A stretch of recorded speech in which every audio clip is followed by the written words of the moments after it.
Hello. How's it going, everybody? Hope you can hear me all right. Let me know if you can't.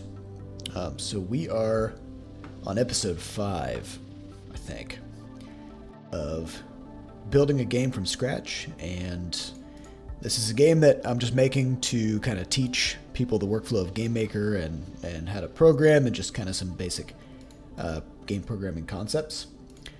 And the source code for this game is available on GitHub, so everything in this is built live on stream. There's no sort of proprietary stuff in here, so feel free to pull this code down and use it in any of your projects for anything that you want. The art assets are also included. Everything is packaged up in there. So this is just for you guys. So when it comes to what we're going to do in this game, the answer is pretty much whatever people want to see. I just want to make this useful for everybody watching. So last time we made these tongue flowers, which you can see these weird plant things. We made them solid, so the player can't pass through them. But you can see we do kind of slide around them, which is nice. We also have these edge detection here, so now I can't run past the edge. There's some vibration here, which we might need to fix. And then we've got this character that we made, and we kind of went through how to first set up some of the code-based skeletal animation that would go into something like this. You can see that we're not actually doing pretty much anything with animating this character other than just kind of wiggling the head and limbs around. So we'll probably spend a little bit of time making the movement a little bit more dynamic, and we might also add some frames of movement for the body so that the legs kind of kick out like this. So we're going to do that. And then I don't know. So we could, for example, maybe add like a targeting system or maybe some kind of directional attack system. We can make this player control like a league champion, where maybe you've got like a few different abilities that you use on some hotkeys. We could put some enemies in here. We could have these plants drop components. We could make a crafting system. I mean, we could do whatever we want. Some things take longer than others, and this stream will be about 2 hours long. So we may end up starting something and then not quite getting to the end of it. But we'll just take it as it comes. All right. So I think probably the first thing I'd like to do is do a little bit more work on animating this character and making the character move its head and hands in response to this sort of body rotation we have. So I'm going to do that first. So let's close this down and let's hop into Game Maker. Okay, so this is our character's body, and in the, just as a refresher, in the create event of the character we have, let's see, we've got this animation script which sets up a limb, which really just initializes a bunch of information about that limb. And then we run this code block to set the distance and direction of those limbs, and then that allows us later on to rotate the body and do some stuff. So in the draw event, then, we're doing a bunch of work here to move these limbs around. But like I mentioned earlier, this isn't in response to anything. This is just moving the head, moving the hands, and they're just kind of doing their own thing. And so what we'd like to do is actually update this stuff to function in a more responsive way. So this code block here draws the limbs. Okay.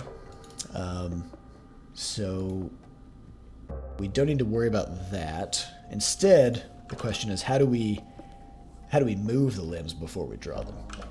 All right, so we have up here is just the head blinking, which we'll keep the same at all times. And then this is our sort of our idle animation, which is what we currently have going on. So what I'm going to do for the idle animation is I'm going to just say if we are standing on the ground and not moving, then we'll call that our idle state. Okay, so we're going to be sort of iterating on this code over time. So for example, if we want to add an attack, we might want the character to sort of like whip the hand back and then chop or something like that. So that would be a multi-part animation that we would develop in code. So let's take a look here in the create event. We want to make, let's see, probably want to make a variable that determines whether the player is moving. So we'll just say moving equals false. And we will, at the start of the player step event, we'll just reset this. And then if the player is receiving any movement inputs, which is what's happening right here, then we say moving equals true. And now we can use this variable later to inform our animations. And we could even say, just for safety, if z is greater than 0, meaning, sorry, less than 0, then that means we are above the ground, so we're kind of bouncing. So we'll call ourselves moving in that case. So here's our idle animation. So first we'll say if moving, this is our, we would call it our running animation.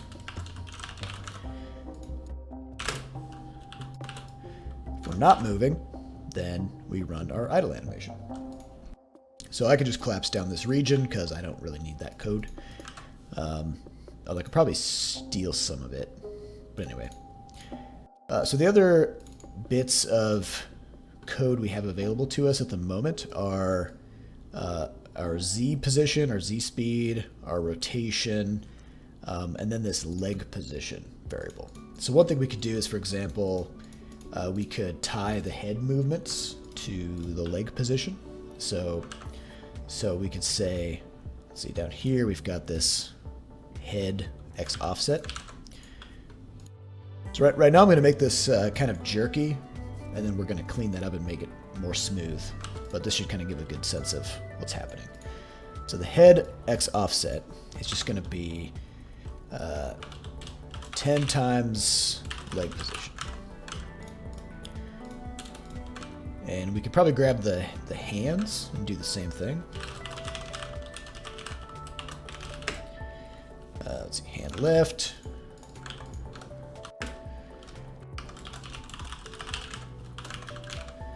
So we'll just kind of play around with these numbers until we get something that we like. All right, so let's test this out and see what this looks like. Okay, so this is kind of a kind of doing a weird jiggly dance thing. We could even try, flipping that around. I'm actually going to always force the limb, the blink, to be the same as the head. So, what's up, PS7 Cho? Let's pick some flowers indeed.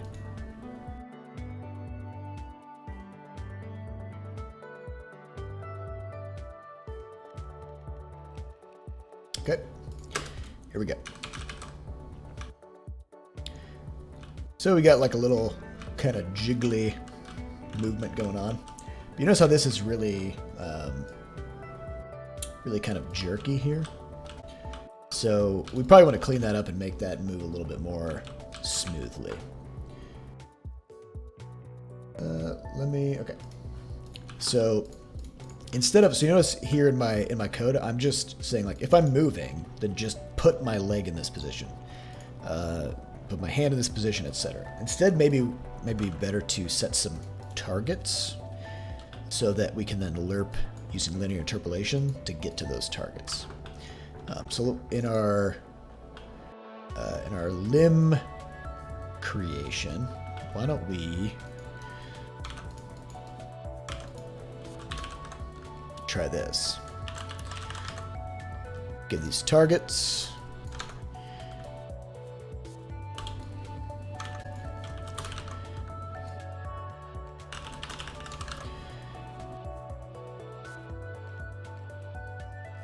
we'll just say lerp speed. Okay, so this should allow us to set some targets for the X and the Y offset, and then we can use linear interpolation to sort of close that gap. And we can change those values at any time as well.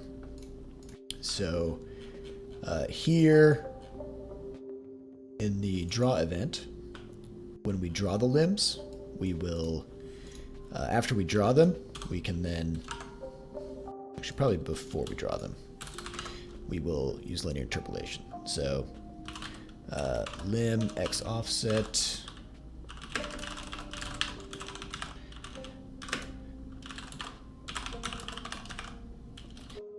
let's see, limbs. So we got a naming convention problem. This should just be limb.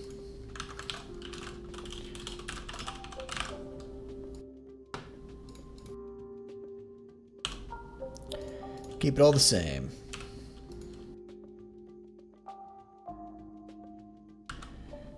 Limb. Okay. I think that's good. Yeah. All right, so we're going to hop in here in the draw event, and we're going to lerp toward the target, and then limb lerp speed.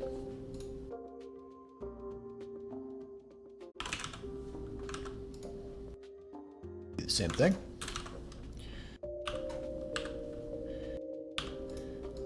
So as you could probably guess, as you start to compound more and more of these functions into the limb drawing, things are going to slow down a little bit. Because if you have, say, a character with 20 parts and they're all using linear interpolation and trying to figure out where they are, this does end up absorbing a fair amount of CPU.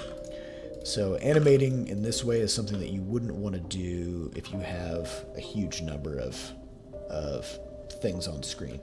In that case, you probably want to use something more like static sprites. Hey, what's up, Kairos and Cami Moop? Welcome to the stream. I'm trying to stream in low latency mode, so I think the delay is pretty short. All right, so we're going to draw these limbs. So we're moving these now based on these targets. So now up here, instead of just setting the offset, we're now going to actually set the targets instead.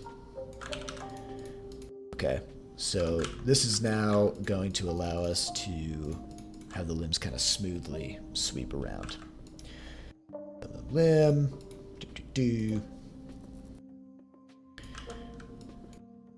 Okay, and this is going to make the blinking a little bit strange, so we'll deal with that in a bit.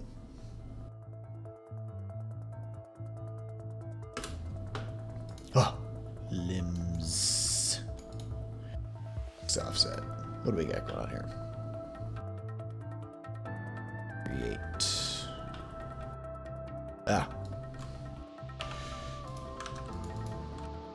Deleted the wrong thing. Okay. This is clearly not what we want. So let's figure out what's going on here. Offset target should default to 0.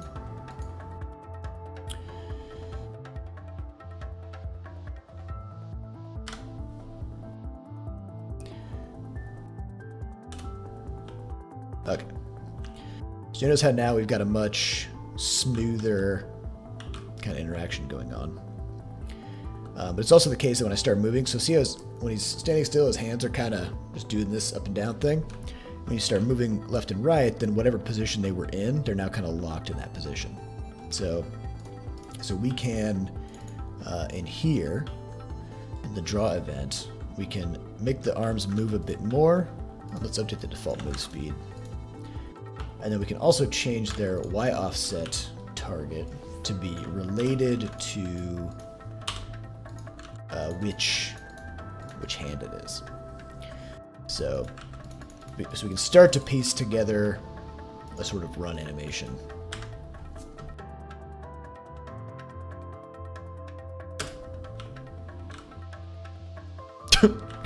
Okay.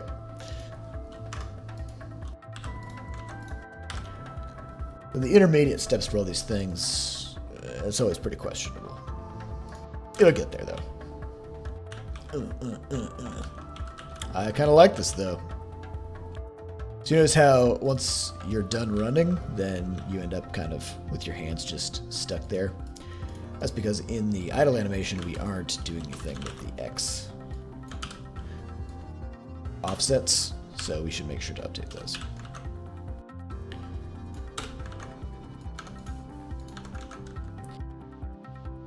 Okay, so let's see.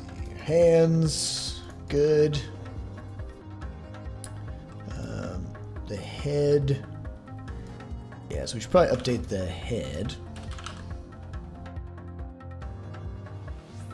What should the head be doing?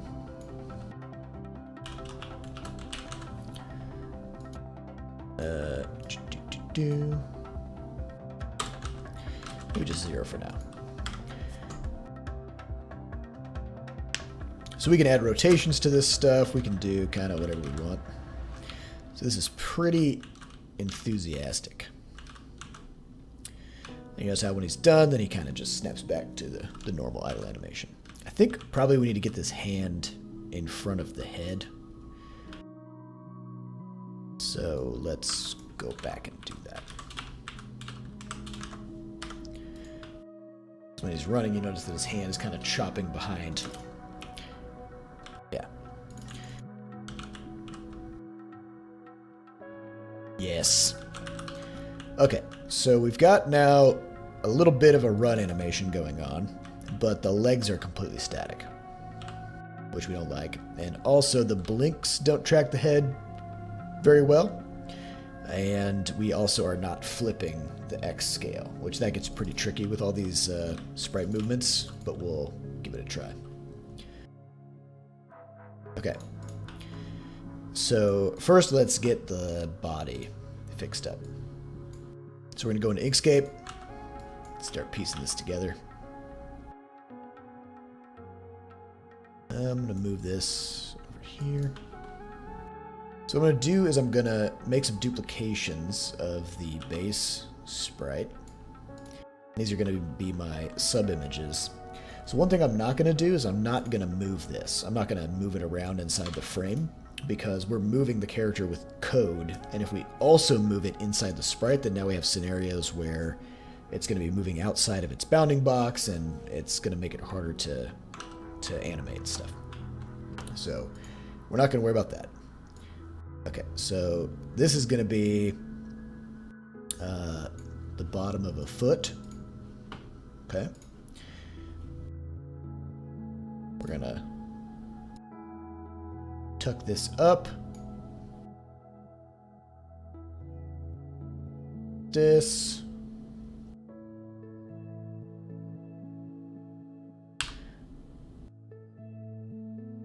Okay, so the idea is we want to make it seem like this character's kind of high-stepping. And we'll need to kind of pull this like that.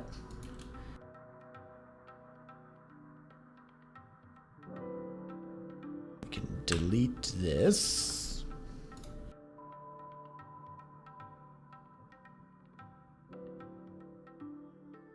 And I probably put a little bit of a shadow on this thing to make it feel a little better.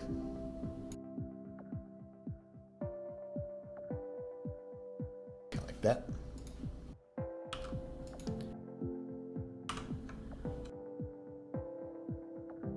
Then we'll come back and tack the lines on here.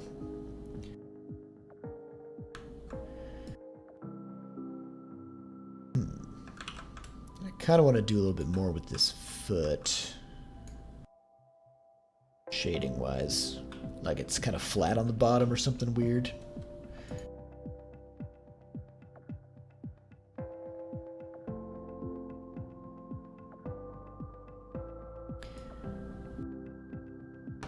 that.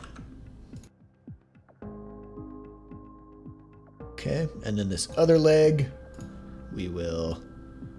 It's basically just going to be kind of like tucked behind. So you're not really going to see much of it going on.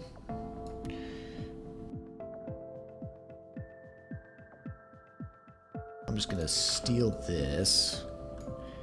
Kind of put it back there.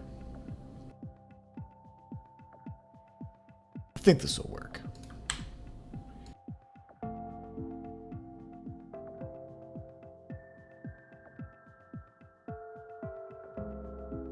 Yeah. Yeah.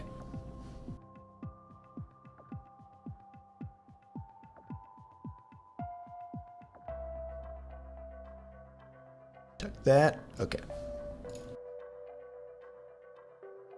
Yes. This might need to go in a little bit.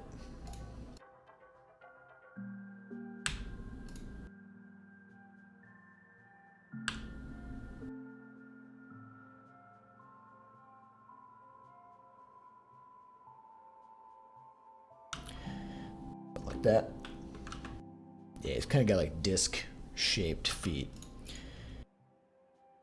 All right, so now, you know, it's like underneath here, I got all these weird shapes going on, and I need to get my outline back. So what I can probably do is I can grab, let's see, grab this whole thing, duplicate, merge it. Okay, so now I got the shape of the body. Actually, no, I want to get, let's get all of these. Dupe, merge.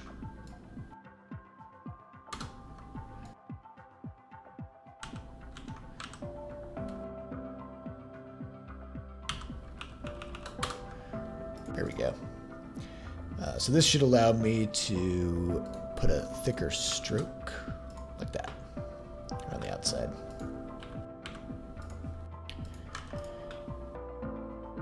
Okay, so that's kind of like one leg forward.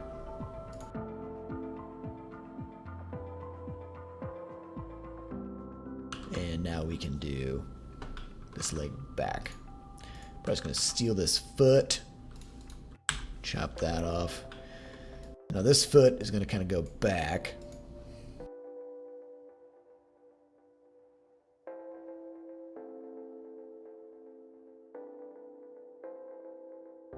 So I'm a big fan of the 2-frame run animation because it's super cheap.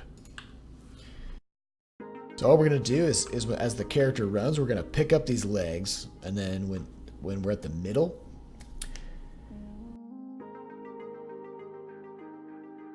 I can set it so it doesn't mess with stroke thickness when I scale. Yeah, that's okay. I'm not actually scaling. I'm just merging stuff together. My goal is to essentially put a double thickness stroke around the outside of the object with smaller strokes on the inside.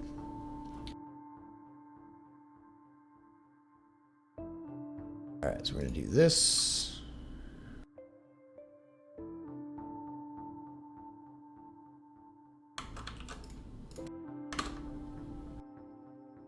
That's going to go behind.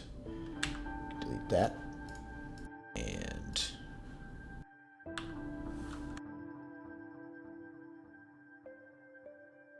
delete those.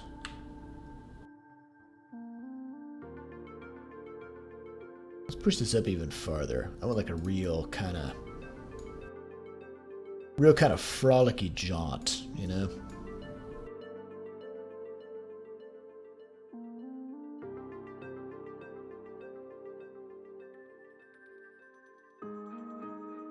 Okay.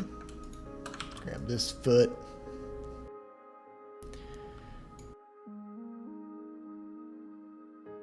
Yeah, it's gonna be good.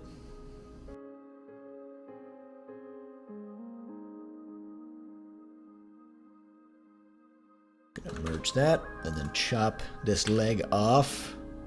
Don't worry about that purple stuff back there. We'll deal with that as it comes.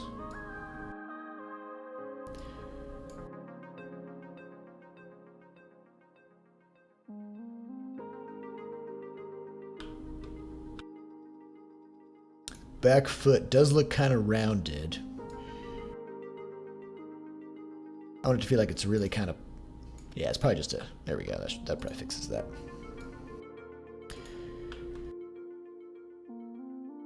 So what's going on back there? Okay. So we got some extra things. Okay, so this front foot is quite stupid. So I want to fix this up. I'm going to push it even farther. And we probably want to keep this curve and then, I don't know, tuck that in or something.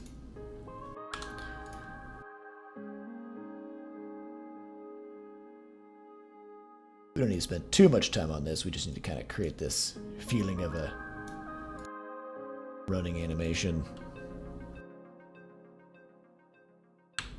I think I have this backwards. We just think we got any perspective masters in here.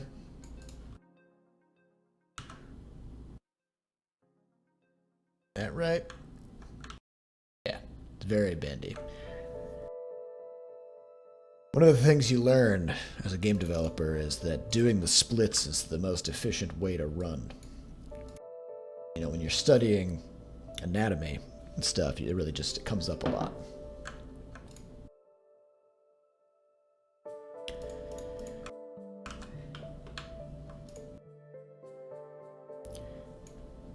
Okay, so we have this going on, and then we can add some shading to this.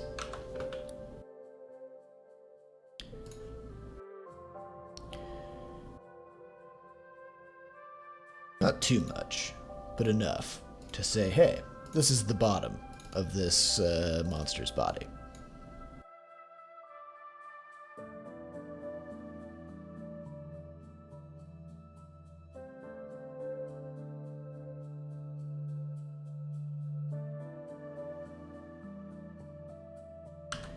Hey, Bufflehead, thanks for coming in. It's the first time I've ever called someone a Bufflehead. Felt a bit odd. Okay, so now we're going to just dupe. Oh yeah, I gotta move that up. Move that up. So we're gonna grab this whole thing, dupe, ungroup, merge, and then cut out the center, and now we've got that outline again. So this is a bit sloppy, but we're just gonna go with it. Okay. See what we've got going on here. Now let's put these. This is going to be main char body run 0.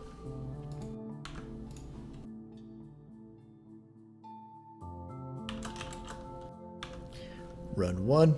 That's right, I'm indexing at 0. Like a programmer. So let's open up the body. We can import, grab these. Oops, we gotta get all of it. Okay.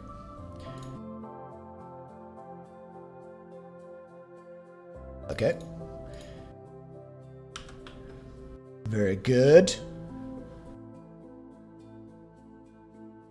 And now I'm gonna take this body, I'm gonna put it in the middle, like this.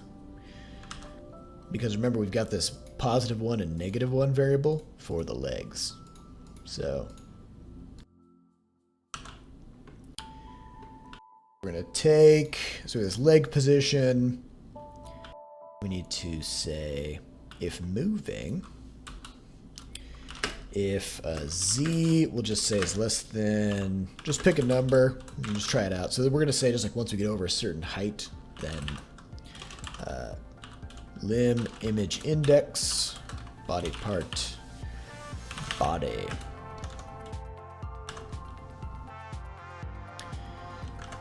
You know, people don't really talk enough about how your body is a body part. All right, limb image index body is going to be leg position. Sorry, 1 plus.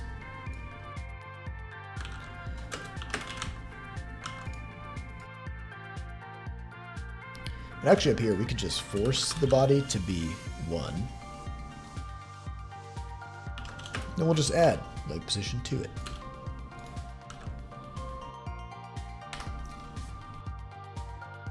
And we could even ignore whether we're moving entirely. Just say, you know what, anytime we're in the air, we're just going to fling the legs around.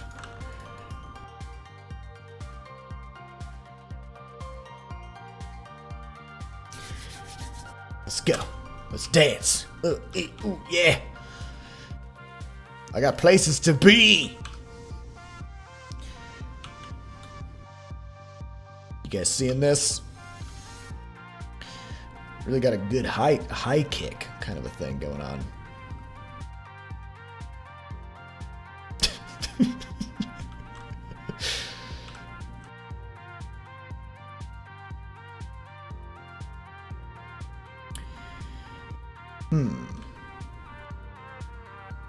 This does kind of imply, what if the hand was behind the body? Can we do that?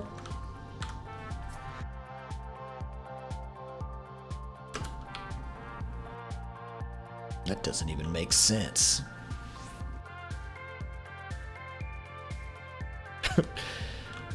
Okay. But we're on track. We're getting there.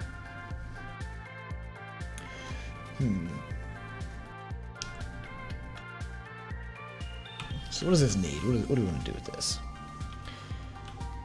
So for starters, I think the right hand is backwards. And the hands are moving too much. So let's flip this.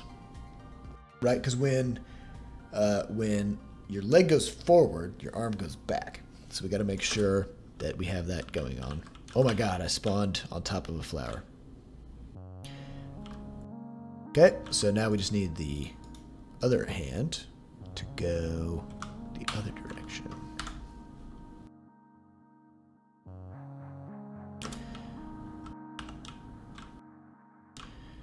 Yes! This is...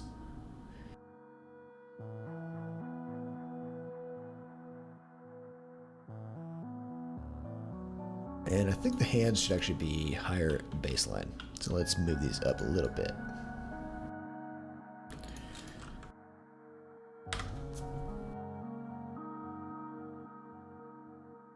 Doing the floss.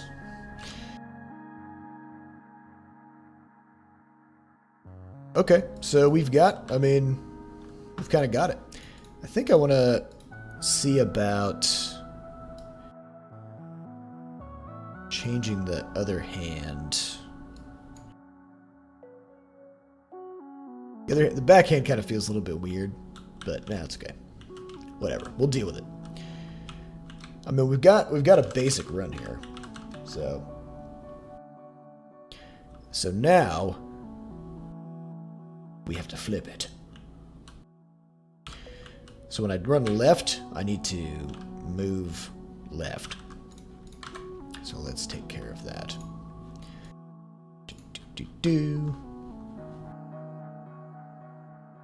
So we have this X scale variable. So I should be able to...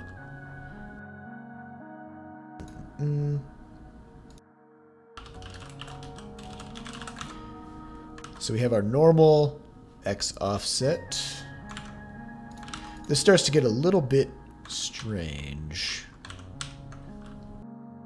as we start to rotate things and move things positionally. Remember the last time I did it, last time I built an animation engine around this kind of stuff, it took quite a lot of iterations to kind of get my head around the, all that weird angle stuff. We have lim X scale times X scale.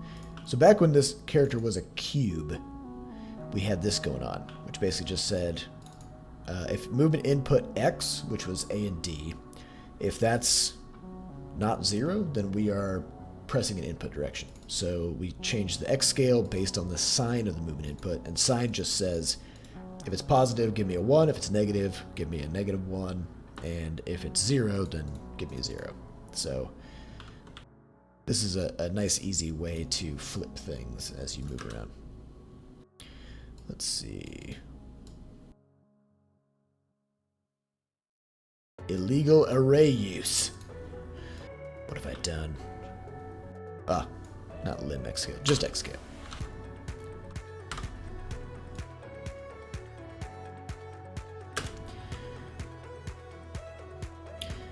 So you notice he's kind of switching into sort of kind of a boxer mode here. He's kind of got like a kind of a weird put up your dukes sort of a thing going on. I kind of like that actually.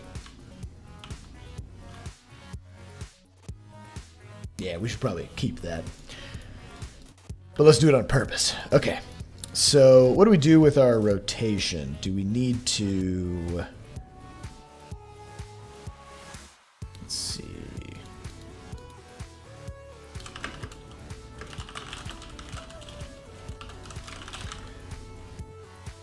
Do we need to update rotation by X scale? I think we do.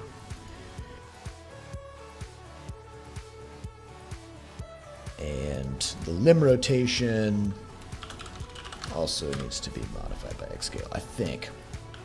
I think there's more to it than that.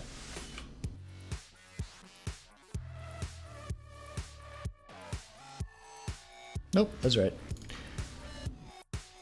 What's up, Caliber Mensk? One thing it looks like... the head is kind of backwards here.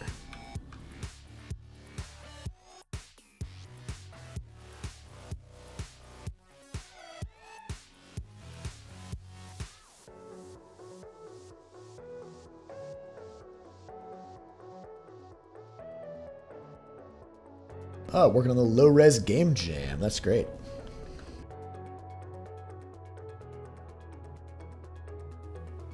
See, so we are X. What are we doing with the head? -10 times leg position.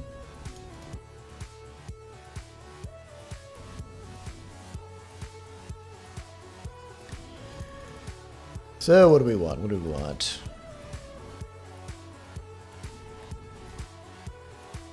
And rotation.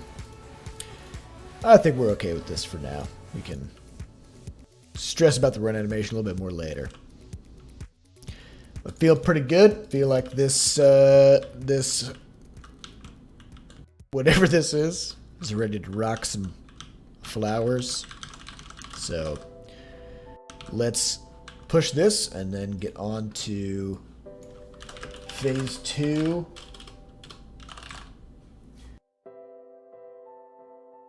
I don't really know what phase 2 is. Do you guys have any ideas?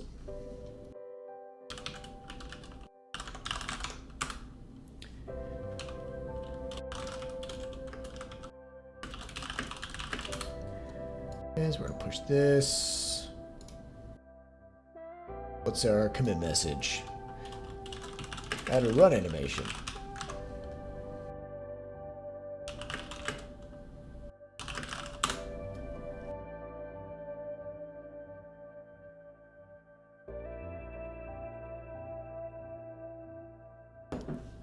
So in the true spirit of iterative game design, what we need to do is look at our surroundings. We need to say, what's next? What does this game need next? I'm actually going to leave the messed up blinking for now because that's fine. I just want to move on. Alright, so it looks like I literally can't progress through the level because these flowers are just way too powerful. So I think that's something that we need. We need some way to deal with that. I think probably the best move would be to have some kind of a ability where maybe if I click in a direction, then my character will kind of turn into sort of a torpedo murder missile and just kind of, you know, mow down the flowers. Hey Kairos, what can happen in the game currently? Nothing, just running around getting blocked by flowers. So the first few streams were world generation, general movement, building main menu, stuff like that. So yeah, I think we could probably... Yeah, let's just set up a thing where like, anywhere you click, you'll just zoom over there. That seems fine. Okay.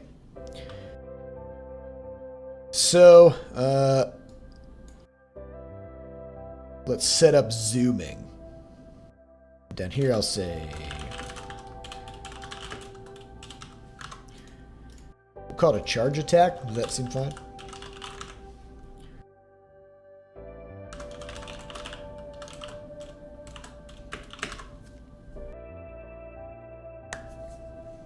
Okay. So our move speed base is 400. I feel like our charge speed should be like 10 times that fast, you know? 4,000 is pretty good.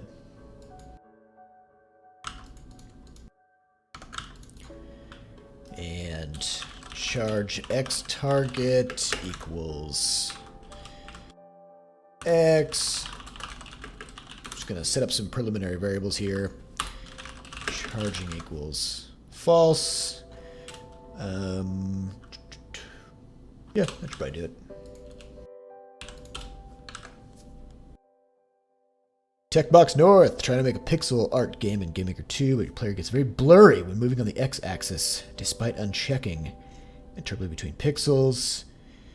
Yeah, so probably it's possible that your camera is moving in between pixels, or your character's draw position needs to be rounded, or your camera needs to be rounded. So if you're doing pixel art, you always want to round the locations of your visuals. Because even if you're not interpolating, if you move at half a pixel, then now GameMaker doesn't quite know what to do with those half pixels. So you can still move the character between pixels, but when you draw them, round their draw position. Alright, so we got charge speed, charge X, charge Y. We're just going to say, okay, so this is Regino. Keyboard inputs.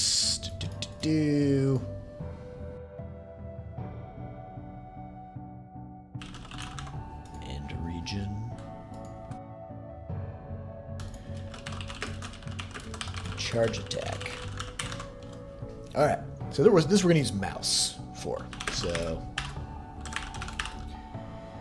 don't round the position in the end step, because that's going to actually change where the character is. I would instead recommend going into the draw event, and when you draw the sprite, just round the location that the sprite is drawn. So that way everything still moves exactly the same, just the visuals are rounded to the nearest pixel. Mouse check button pressed. So you notice here, I'm putting all the inputs in the player's step event, which is not great because it's inflexible. So probably what we'll do later on down the road is we're going to create an input manager that will receive inputs from keyboard, from gamepad, and potentially even on-screen controls or something.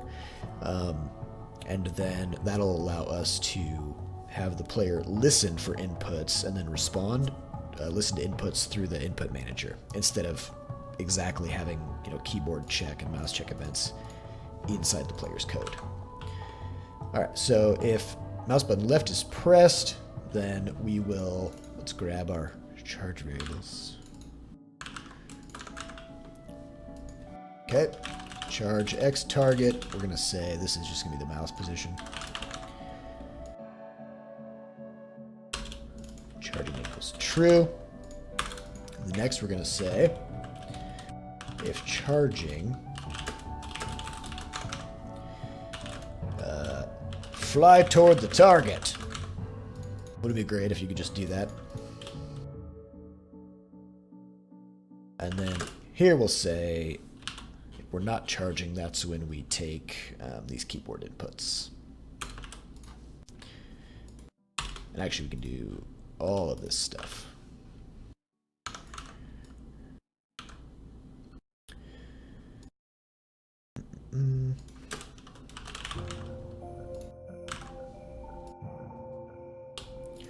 So we're not going to take any movement inputs at all during the charge attack. We're not going to do any of the stuff that we were doing.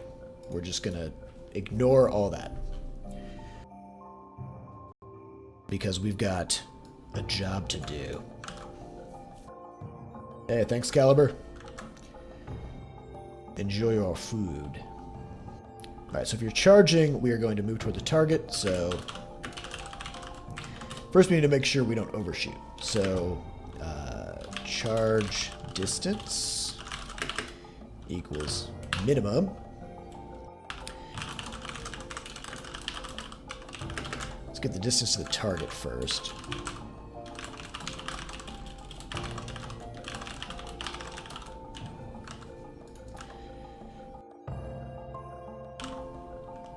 And the direction.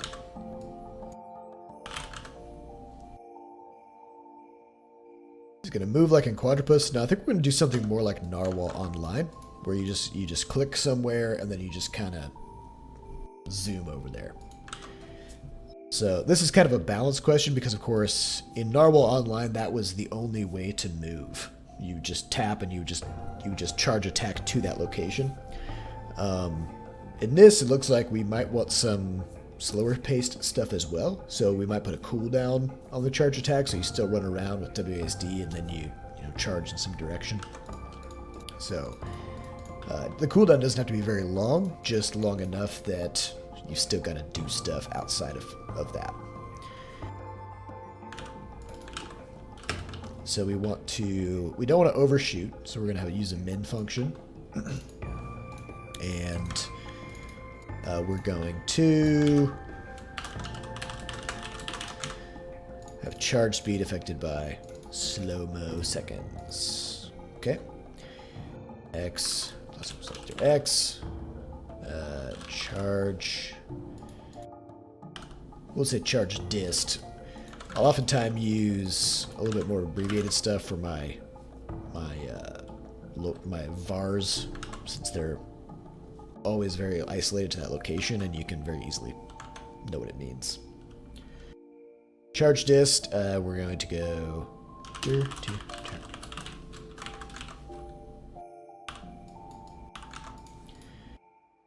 Okay, and then after this, we are going to evaluate where we're at.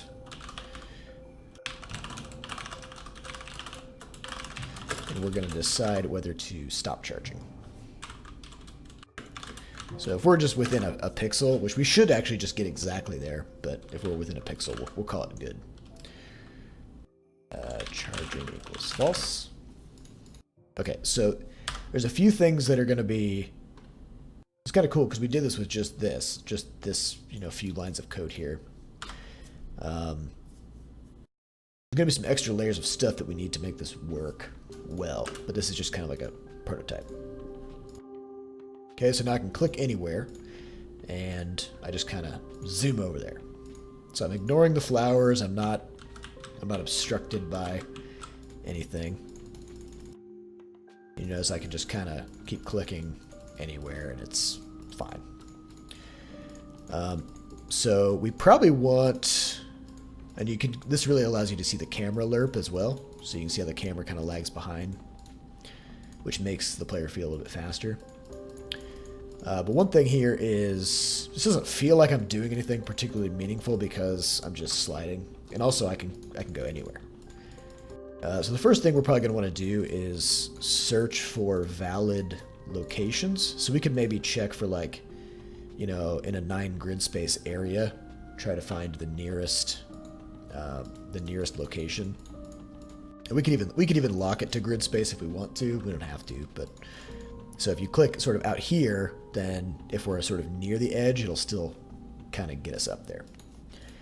Another alternative is to sort of draw a line. So if you click out here, then it'll sort of check along the way and get you as far as it can take you. That's probably the best way to do it. But then that would keep us from going over gaps like this, which maybe we want to do. What do you guys think? I think probably going over gaps is probably the best. So let's do the destination area check and go with that. So all we have to do here is whenever we click to set the target, that's where we want to update these things. So world pos open, and then I also want to update my world position thing to ignore solids. So we should be able to tell this thing, hey, like I don't actually care if there's a solid here, because when we're charging, we can actually go through flowers and explode them, and so we don't really care if there's a flower there. So this is an optional argument that we can pass. So we'll just say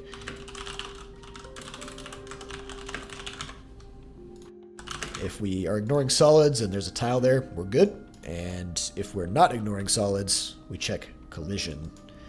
And if that's open, then that's fine. Okay, and when we go to charge, we say if world position open,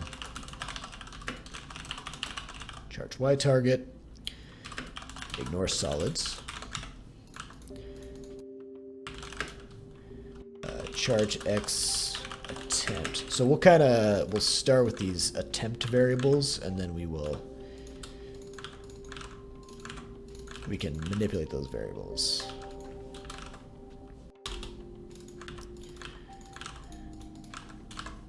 Okay, so for now we can just straight up say, just to make sure that this is working as we intend. Only if we find a valid spot, then we'll go ahead and charge there. So this is going to keep us from charging into... Oops, looks like we got... Yep. Double X. Okay.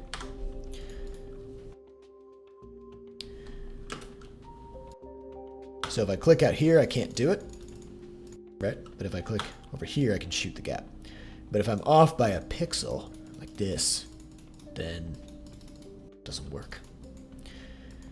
So one option is to check around the grid. Another is to do kind of like a circular spiral check. So let's just do the spiral thing. So first, we'll just exactly check that area. Or actually, we can just do this. We can do an ever-increasing circle size. Let's see, circle radius equals 0. Circle radius is less than... let's give ourselves, I don't know, 60? Circle radius. And we can increase it by 15 pixels each time.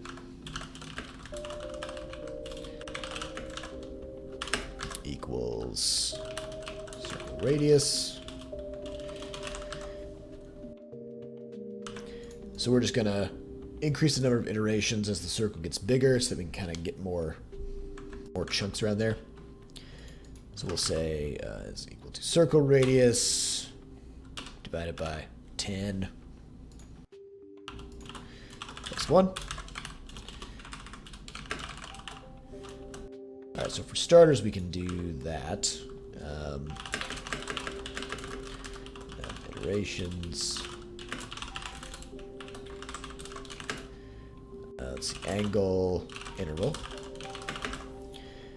is going to be 360 divided by num iterations. So if we're doing 2 iterations, we'll do 180-degree sweep, etc., etc.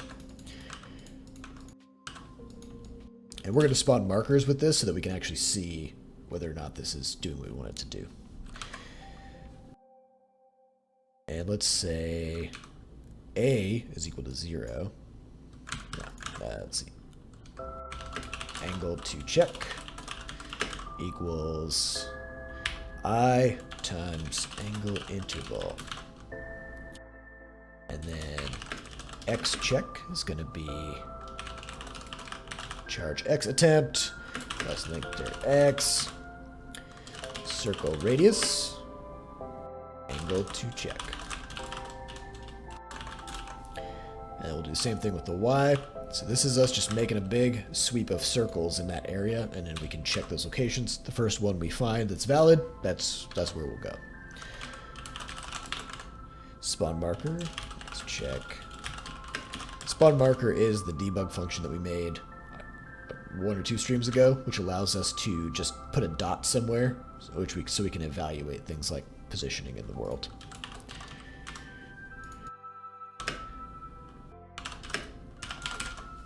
So we'll put a radius of, like, I don't know, 6 on these circles, and they'll last for a half second. And we're going to comment out the charging code, because we're just testing our position resolution code for now.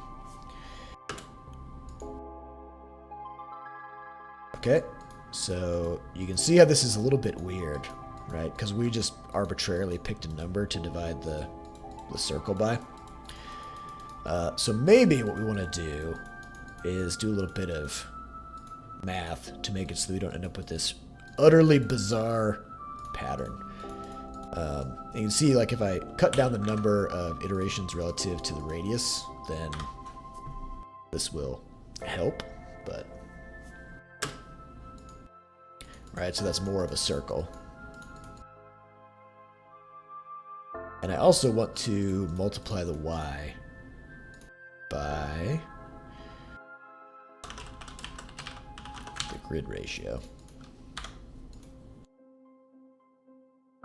Yeah, we could probably just stick with this one. So this is now actually with the size of the grid. And we could go a little bit bigger. We could take, I guess we would only do less than 60, well, less than equal to 60.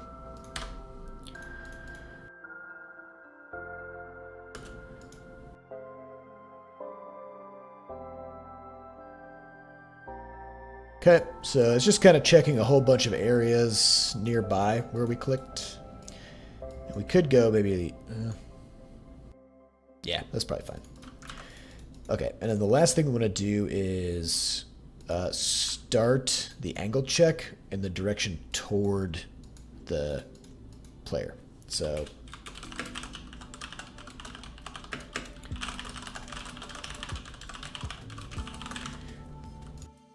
that, because if we start at 0 every time, then we'll always check to the right first and sweep around, and then right again and sweep around. And so it's going to kind of bias our position resolution.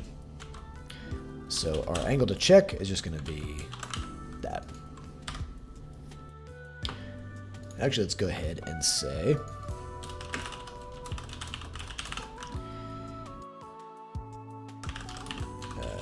Y check. So we're going to spawn a marker of a different color if that position is available.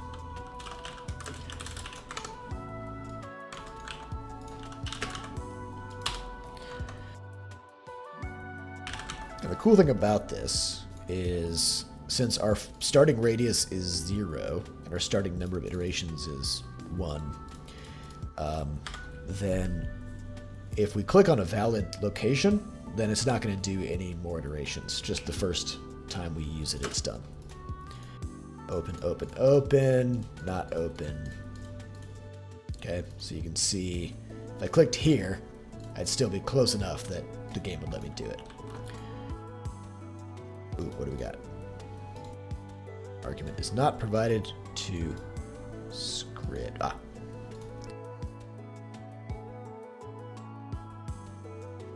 Should be fine.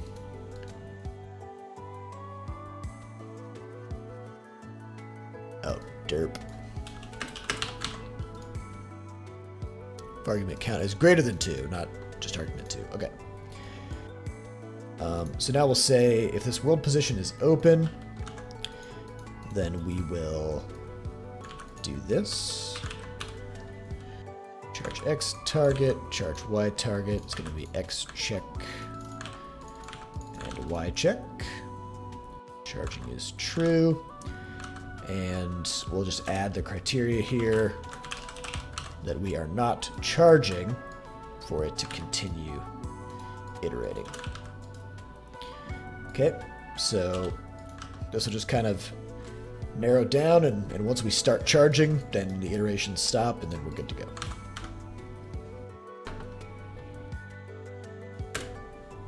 Ooh. Can't charge there. Can charge there. So now I can be a little bit inaccurate, and it's not going to hurt me that much. So this is kind of an interesting ability too, because anywhere I can see, I can go, right? Which is kind of interesting. What does it mean? I don't know. We'll figure it out. Okay, so I want to do a couple more things. I want to add some screen shake to this because I think it feels like a pretty potent move. I want to update X scale when I charge so that I'm not charging backwards. I want an actual charge animation, which I think I've got some tricks for. And then I want the charge to actually break through the flowers. So I think we could pretty easily do all that stuff within the next hour. So we'll strive for that. Okay, so I'm going to turn off this marker spawning because who cares about that?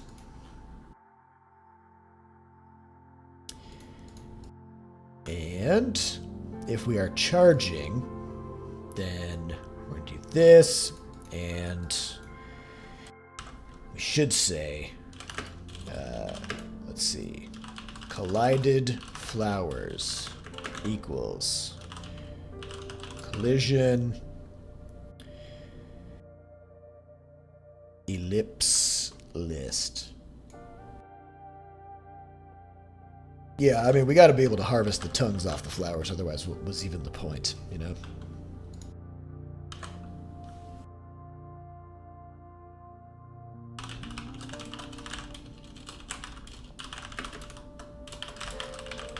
So what we're going to do here is we're going to use this collision ellipse list in order to generate a list of flowers we've collided with and drop them into a temporary list, and then we can explode them. The reason we use list is because this will return any number of flowers that we've collided with, whereas if we just did collision ellipse, then that only gives us the first flower that we collided with. So we want to make sure that we don't leave any flowers undestroyed. Okay, x minus width times 0.5, y minus grid ratio, ellipse height is going to be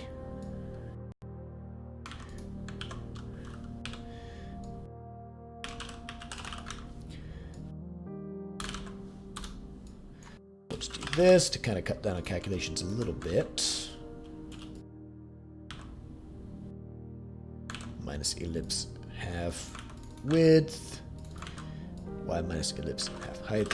So ellipses are kind of interesting in GameMaker because you actually give the corners of the area that the ellipse is going to fill instead of any kind of like radius or anything like that, which I actually find a little bit more useful. So I kind of like it this way. I'm going to say tongue flower. Keep going, got more arguments. Precision, or precise collisions, false, we don't need that. Not me, yeah, that's fine. The list is our collided flowers list. And ordered, I believe ordered will give them back to you in an order that is the closest to the farthest, which we don't really care, we're just going to explode all of them. Okay.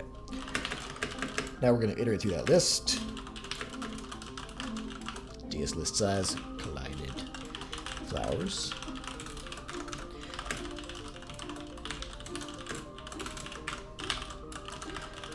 We will explode them.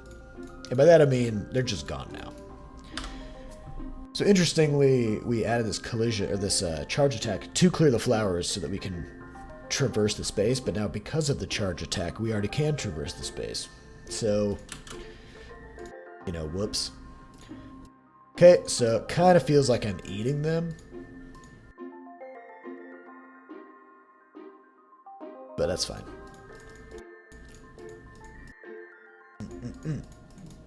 So we'll kind of figure out what kind of effect we want to have for this. My thinking would be they would kind of burst and then, you know, pieces would come out and they would kind of go into your body or something. But I don't know. I'm not a gardener. I don't have a lot of experience with this.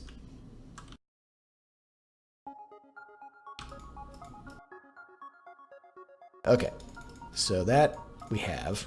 You can click to charge. I'm going to push that.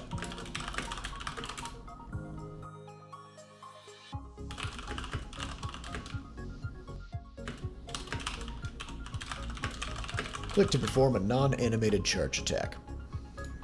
Seems fine. Also remember, if you are pulling down the source code for this, because it's in GitHub, you can just pull these commits down right as I push them.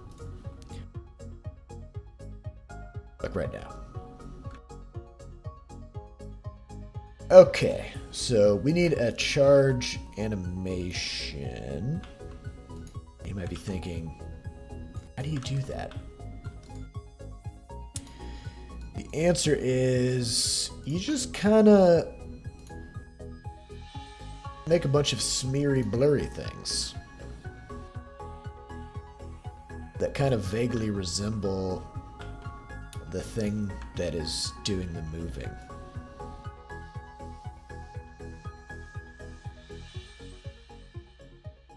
Gonna kind of do this. We're gonna, let's see. I need to grab all the parts so I know what I'm working with here.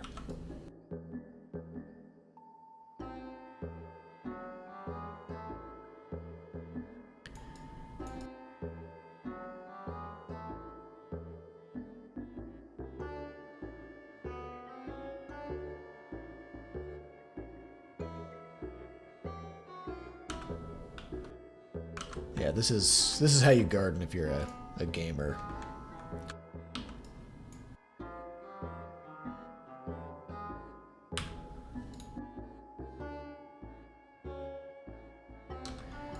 So this is going to be the blur for the horns. Okay. And then the eyes are going to kind of have... you're going to maybe see like one eye, sort of, but it's going to be kind of like a weird eye. Going to be like kind of stretched out and weird.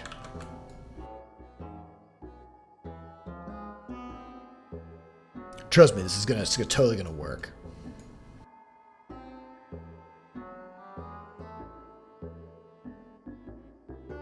Alright, so we got that, and then we've got like some kind of mouth thing.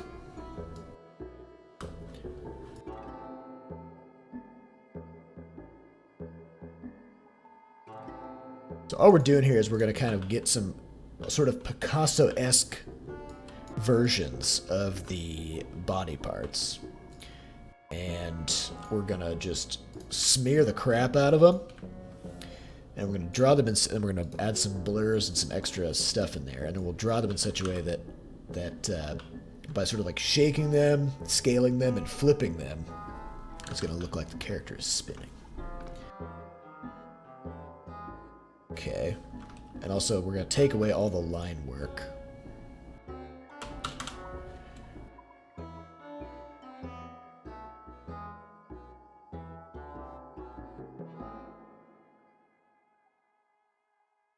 This thing, and just really kind of muck it up.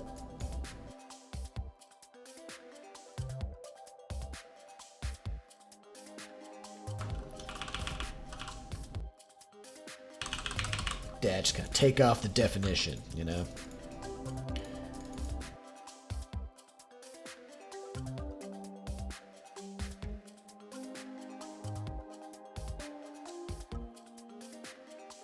And the legs, we should probably kind of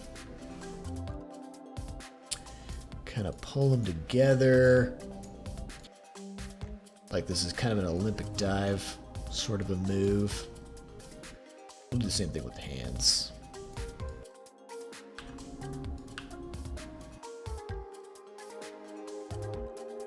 What is the, oh, that's the gradient, okay.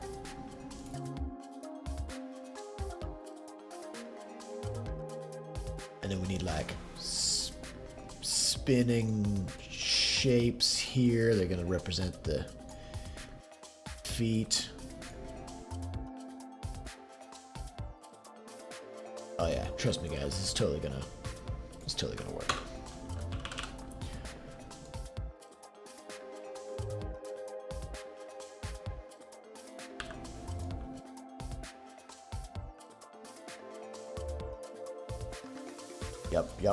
Yep.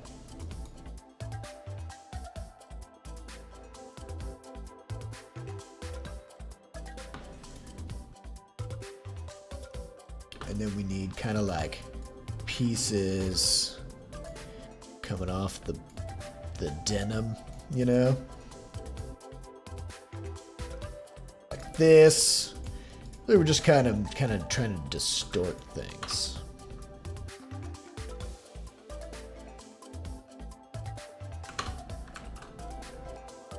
I'm getting stuck in my groupings here.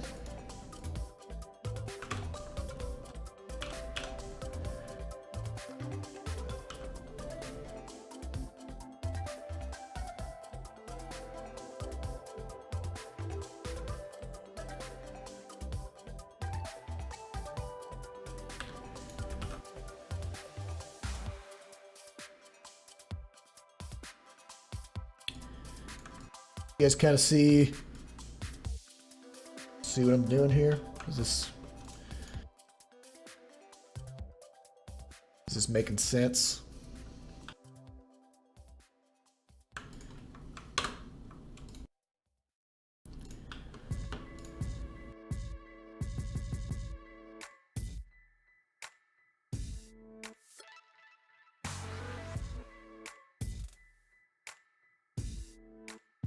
Yeah, you just kind of melt them down into slag, and then that's going to really, you know, bring out the movement.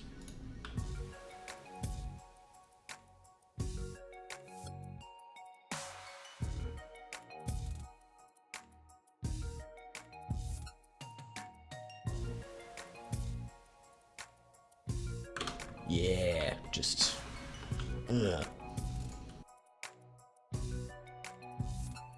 got that. I think the horns might need a little bit more of like actually kind of looking like horns. Something like that.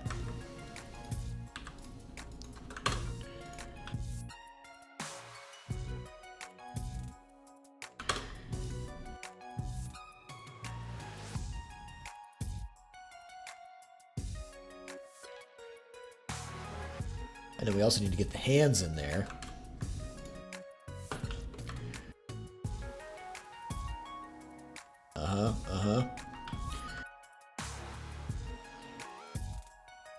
The hands, I suppose, are gonna be kind of maybe like at his sides.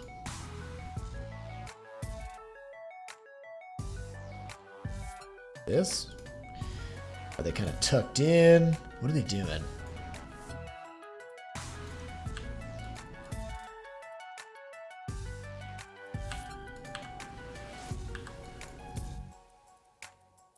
That already kind of looks like a weird blob.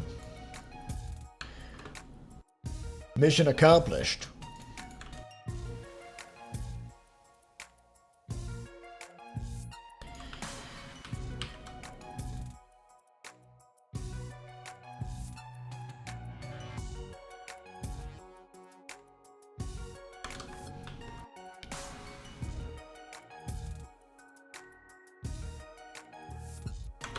So this is essentially just one odd smear frame.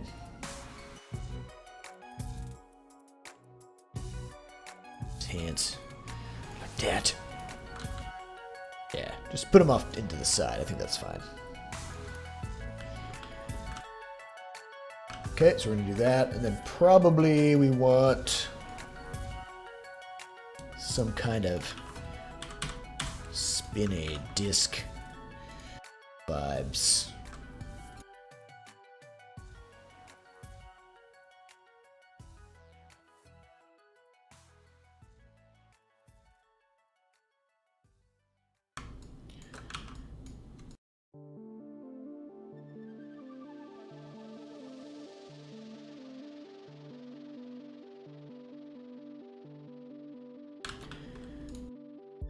Okay, and then we can kind of blur things out a little bit. And even like chop these up.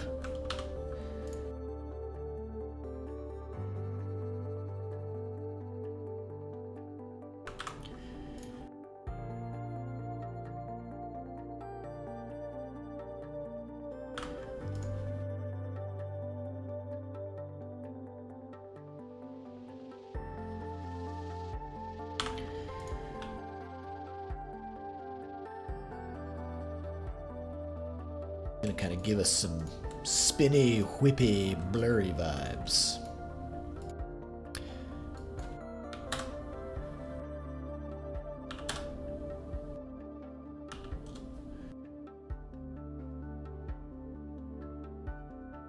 It's kind of like a laser. We'll keep it. Oh no. Oh. I did the worst misclick in Inkscape. Clicked on the right side of the blur slider.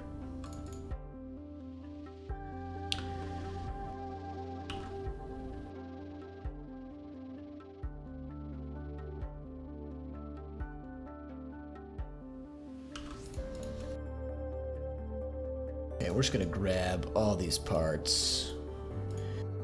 Give them just a little bit of a blur. Oh crap, I did it again. Blurry movement persists for Tech Box North. It might be a scaling issue if you're scaling things. Yeah, it's hard to say. I've never really done much work with pixel art, so I can't... I never really run into those issues.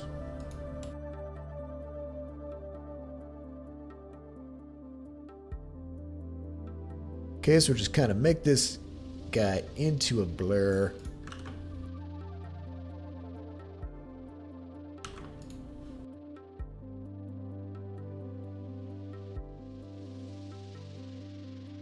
Yeah. And then last, we probably want to add a little bit of some kind of shading on top of it to give it just a little bit more of a sense of direction. So I'm gonna let's see, deselect these. I'm gonna dupe, merge, and then just kind of like chop that chunk out.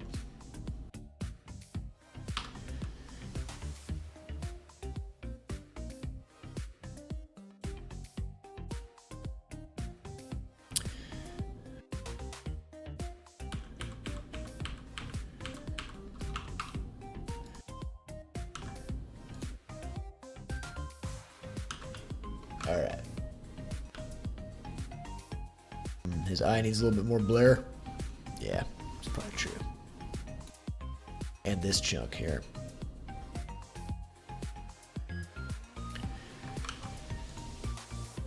And these. Too many things escaped my blurry wrath. Okay, so here is our attack frame. So if this doesn't cut it, then we can always add a second one that's distorted as well, but just in different ways. And then we just rapidly toggle between those. Okay, so I'm going to center this.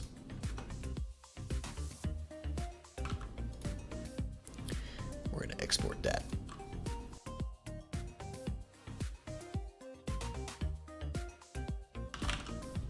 Charge frame.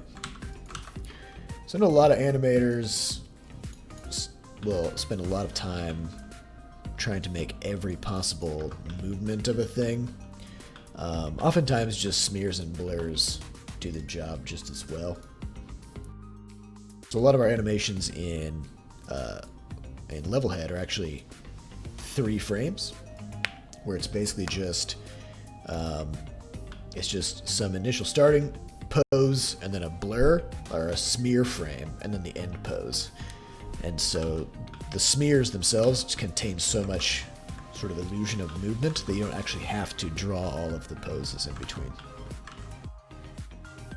All right, so we're going to try this. No guarantees. Attack. Here we go. Player. So what we want to do is we want to say, hey, if charging, then we'll go ahead and, do all this stuff.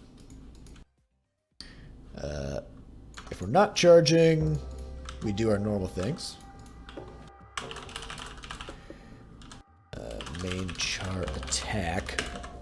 All right, so I'm just going to draw this totally static just so you guys can see how this is going to look without all the extra manipulations that are about to come in. X, Y, 1, 1, 0, 1.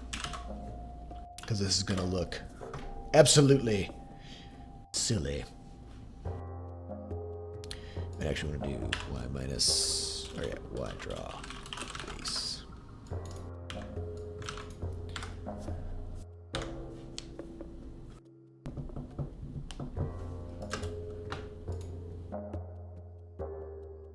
So even without me doing anything, it's blurry and distorted enough that it kind of feels like something is happening. But still. So what we want to do now is we want to add something in here, which is charge direction. And we'll set that so we can rotate that sprite.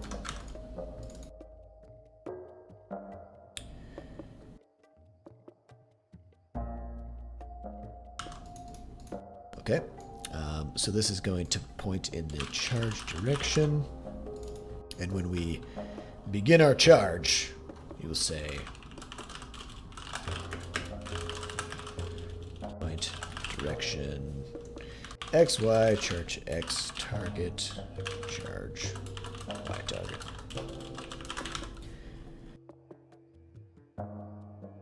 And down here, we don't need this anymore because that's the same thing.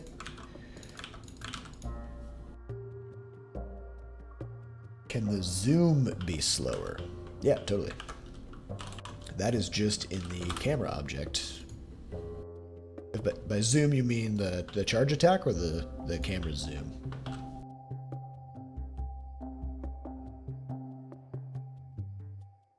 Yeah, so we can cut the speed down. We'll see how that feels.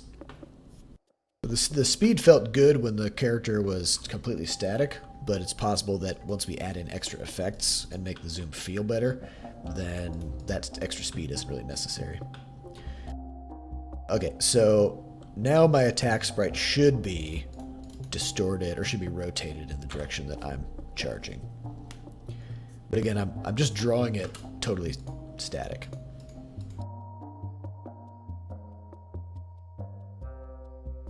Okay.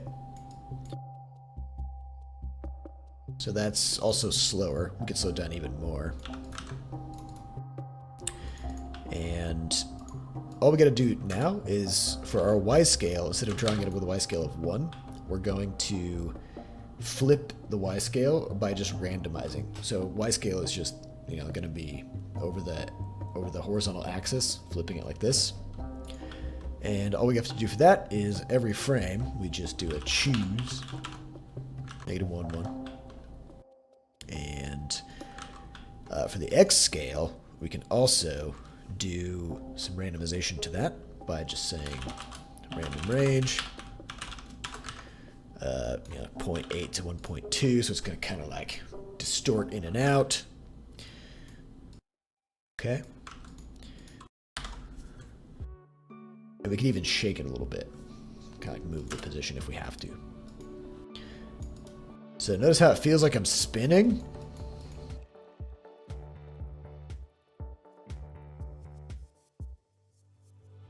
Yeah. Yeah.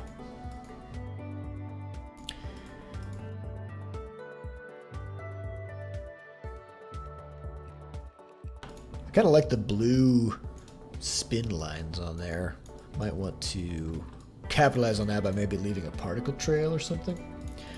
Okay, so notice how we now have a full attack animation here with one frame, right? So that's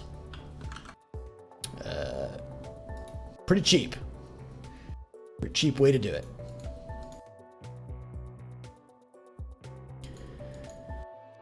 And we want this to feel a little bit better. So there's some extra special effects we can try to lay in here. One is, I'll push this out, and then we'll do some camera shake.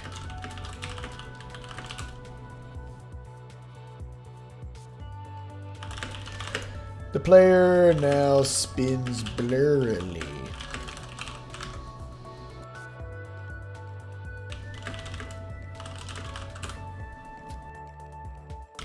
Heck, we could even make you kick up particle dust clouds as you charge. That'd be pretty dope. That'd be pretty dope. I think we gotta do it. Alright, first, camera shake. Camera object. Create event. Shake. 0.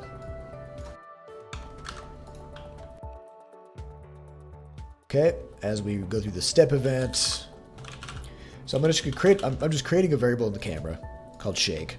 And every frame we just wind the shake down. We apply the shake to the camera position. And then we let anything else in the game just tell the camera to start shaking. So minus, let's say 20 or something. So you see this just means that the shake is constantly decreasing. So we can start the camera shaking and then the shake will just wear off on its own. So we don't have to worry about it. And then the position we're setting the camera is going to be random range, negative shake to positive shake. So this is more of a camera vibrate. And when you do camera vibration like this, you want to not really go overboard with it because it doesn't take much for it to do a lot. And for a commercial game, you probably also want to add a setting to turn this off because some people can get sick from this. Okay, so in our scripts, we're going to, in our camera, we're going to say camera shake.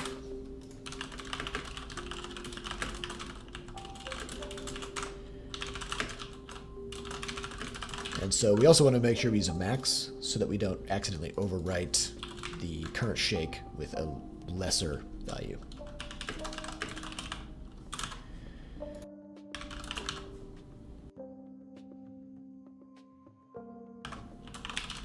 Player. So there's a question about how to execute the camera shake. One is we could just shake the camera the moment a charge starts. So, just a camera shake. 15. I don't know, just picking a number.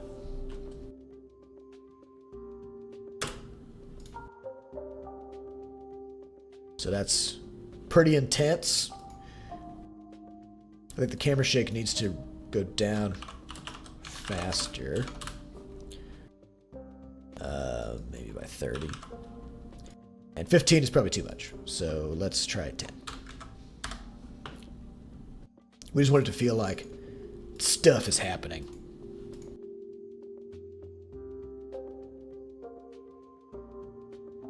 I wonder if we could even set in a thing where you kind of have a little bit of momentum. you know, when you come out of this. I think it needs to speed up too. Back to 3000.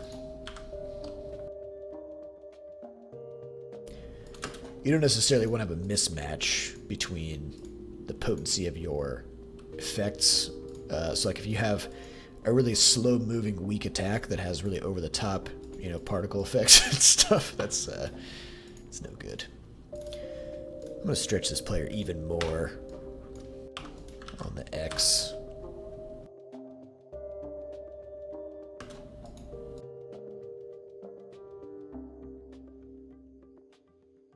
Yeah, he just kind of comes to a stop, right? So one option is to have him kind of slide.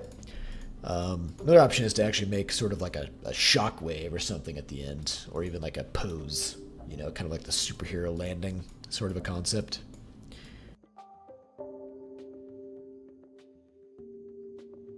Yeah, so this is kind of the basic framework of what we had in Narwhal Online. You just, anywhere you click, that's just where you go. Just faceplant at the end. Yeah, the camera shake is a little bit too much still. It really just needs to be suggestive, like just that something has happened. And part of it too is probably if we had a little bit more of sort of an explosive feeling of the beginning of the animation, the camera shake would make more sense.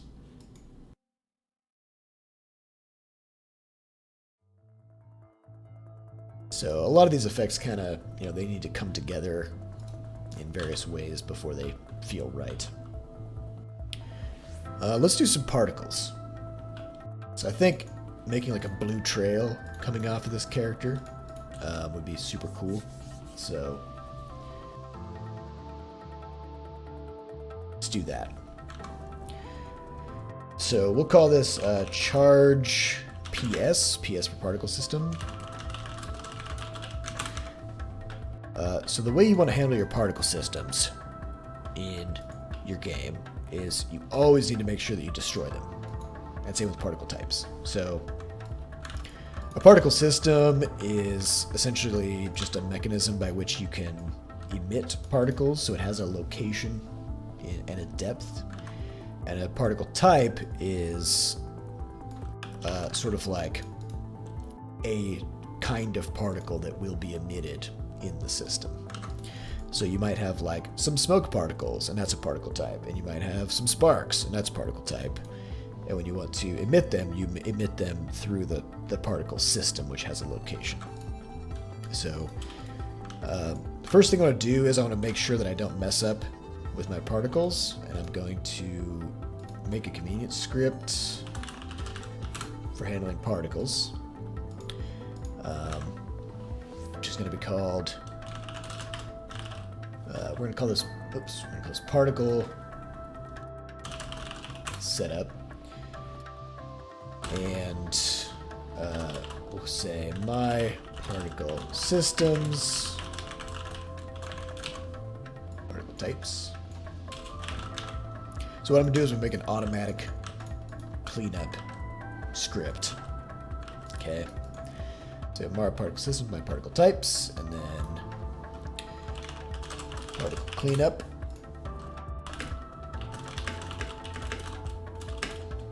Size.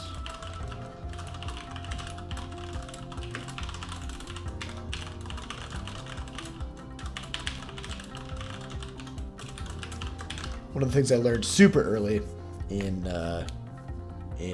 my game dev career is what happens if you don't clean up your particle systems. The game just gets slower and slower and slower, memory leaks everywhere, and then it just crashes. So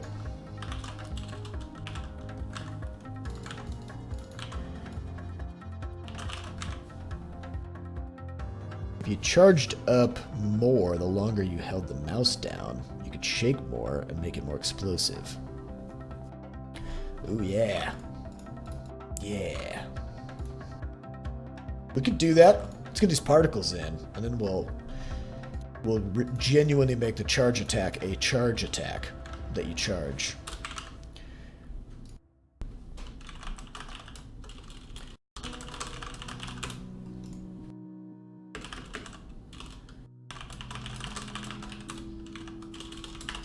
case list add my particle types. First you charge, then you charge. Yeah, that's right. So I want to actually create a new naming convention for this. I will call this like PTM for particle management.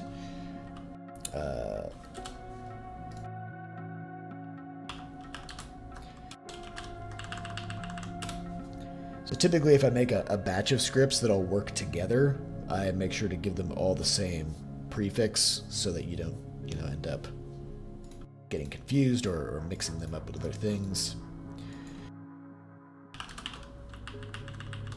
PTM create type and PTM create system.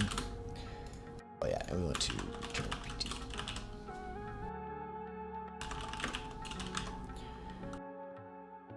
Particle systems. Okay, so all that's going to happen now is in the player event, I'm going to, or the create event of the player, I'm going to do setup, and in the cleanup event of the player, I'm going to run PTM cleanup. And then every time I make new particles, I will now do PTM create system and PTM create type. So I can make as many particle systems, as many particle types as I want inside the player object, and when the player object gets cleaned up, they will all automatically be cleaned up, and I don't have to remember to keep adding them to the cleanup event. All right, so particles. Let's see. Whoops, part type. So if you start your function with part type, you get all these different options of things to do with the particle type. So how many of you guys in the chat have actually worked with particles in GameMaker? PD shape. We'll just do this flare shape. Haven't worked with GameMaker. Yeah, so particles. One of my favorite things about particles is working with additive color blending, which this is a principle everywhere, but it's how you make things glow. So just to give you an example, so we're gonna make this particle maybe start kind of like an aqua blue, and maybe end as yellow. So red, green,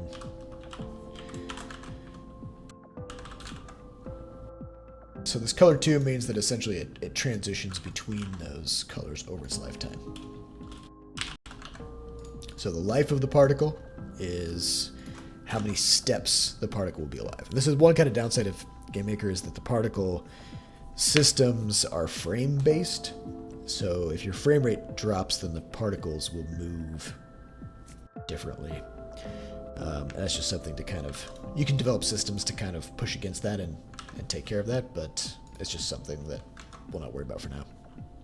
So, so the number of frames that we want this particle to be alive is maybe like between 1/4 of a second and a half second, or we'll start with a half second. And room speed is just a stand-in for the frame rate, the base frame rate, which would be 60. So this would be 30 frames, and this would be 60 frames. All right, so I'm going to just set this to start emitting now, so you guys can kind of see how these particles come together. All right, so while we're charging, we are going to, actually we want to, let's see, update world depth, and we also want to update the depth of the particle system. PS depth. So this way our particle system will actually be, we'll do 1 depth higher. So when we emit particles inside of it, that their depth is sorted properly. Okay. Where are we? Charging. Okay, so as we are charging, we want to emit particles. Particles create. And this is where we say particle system we want to emit from, which would be PS, the location, which would be X, Y minus Z minus Z. Running part system depth every frame is okay? Yeah, sure, it's fine. It just changes the draw order.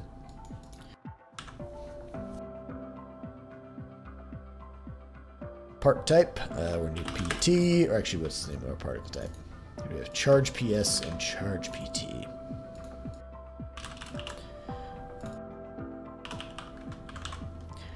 And the number of particles we will emit is 1. Alright, so we're going to start this particle system out by having it look kind of bad. And then we will improve it over time. So I want you guys to see how all the pieces of this come together. PS, we need charge PS. Down here.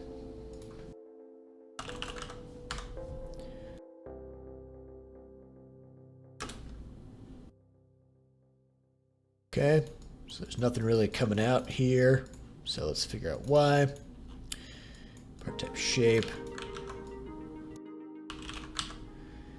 Alpha 3. So it's possible that this particle systems, so make sure everything is still there.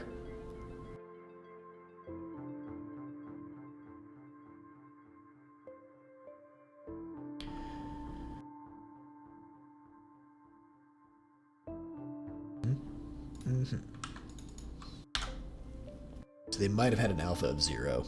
We'll see. Where are my particles? So I'm not getting any errors, which means I think the particles are emitting. Let's check their size.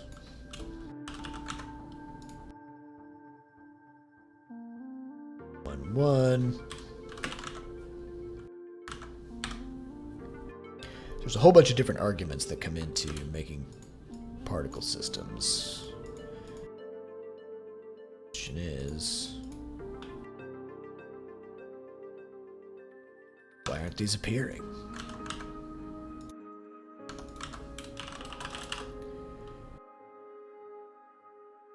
Why choose alpha 3 versus alpha 2?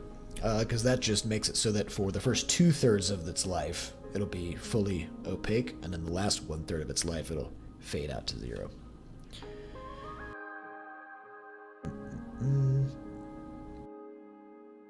Dim create type. Type shape.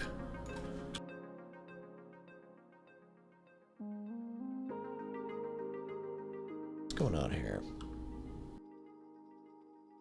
I mess up the emission.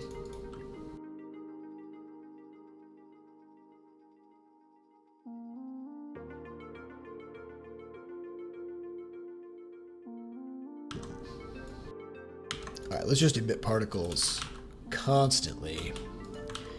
Let's see if we can figure out what the deal is. Charge PS, depth -1.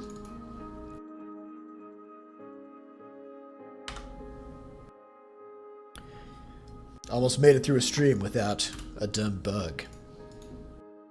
Alright, so I don't see any particles coming out here. Let's try to figure out what's going on.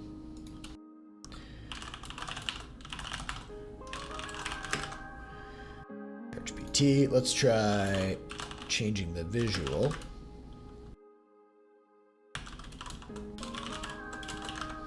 To a sprite.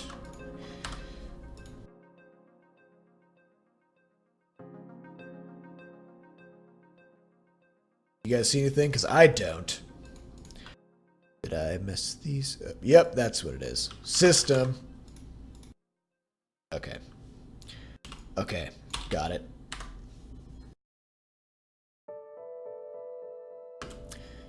There we go. Okay, now I'm just constantly emitting these particles. Okay, so there's a couple things to note about these particles. One is they're just blue, and then they just turn yellow, right? They don't look flashy. They don't look like they're glowing or anything. They fade away nicely, so that's good. But also, when I charge, they kind of have this dotted thing going on. So, as I move around, I kind of create this weird dotted line, which really should be more of a contiguous line. So let's go ahead and address all of these things one at a time. So the first thing is the color. So I want these particles to kind of feel like magic, like I'm a magic demon gardener. And in order to do that, I think the current way of them just being like a solid blue doesn't really cut it. So we're going to change these to be, well, first I'm going to give them a little bit of movement so that they kind of drift away, and also so that they shrink over time. So this max size will range from like 0.7 to 1, and they will decrease by 0.01 per step. Okay, and we also want to give them a speed and a direction so that they kind of slowly drift away from each other. So we're into part type speed, and let's give them a speed of maybe like 50 and between 50 and 100. Try that. And their direction. So the nice thing with these particle initialization functions is they give you like mins and maxes, and then each particle that comes out gets randomized. So it automatically creates kind of interesting looking effects. Part type direction. And the direction is going to be 0 to 359. Need to do. Alright, so let's take a look at this. So now you kind of see how it's kind of coming out. It's sort of like a cloud. That's kind of nice. It's not quite what we want. Here's why. It's because what we want is additive color blending, and that's going to make the particles glow. So we just say part type blend, additive, true.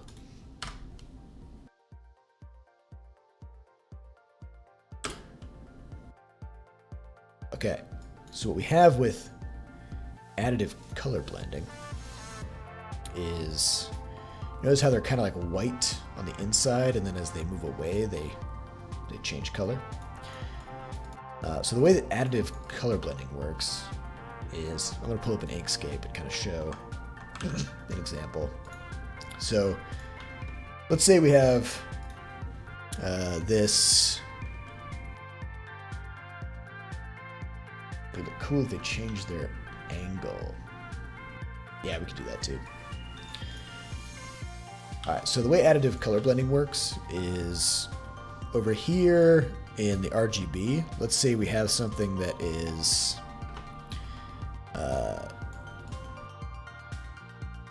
like these two colors, which is what we're doing with our particles. We're kind of going from a blue to a yellow. So over here we've got our values, 255, 255, 78. So normally, if you drew one of these on top of the other, then you just have this, right? Like, there's nothing, it just overlaps.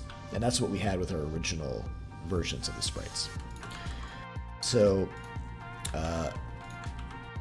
alternatively, with additive blending, you would end up with a scenario where the red, green, and blue values that are in the overlapping area will add together. So, so this has 255, 255, 78, and we can't go any higher, right? And this has 74, 255, 255. So in both cases, this would actually come out to just be white. So it makes this like hot white glow in the middle. So if we wanted to show this a little bit of a easier to understand way, we could probably start with something that's like these two colors, where this color is in the 70s for the red and the green and maxed out in the blue. This color is maxed out in the red and in the 70s on the green and the blue.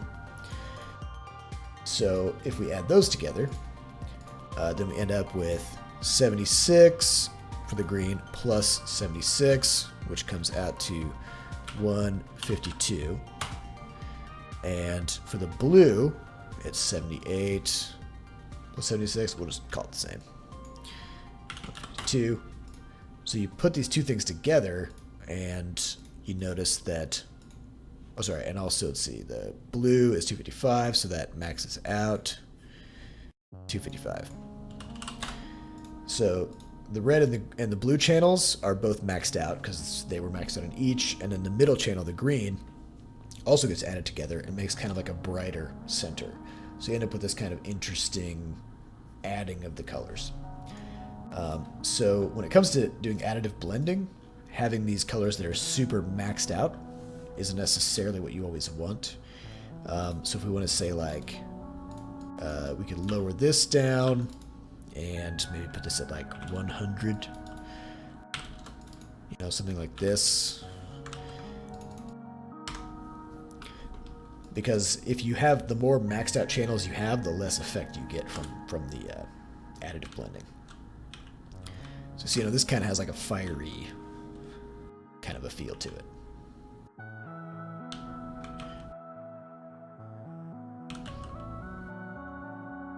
Okay, so let's increase the size of this, slow down the size decrease, and also slow down the movement.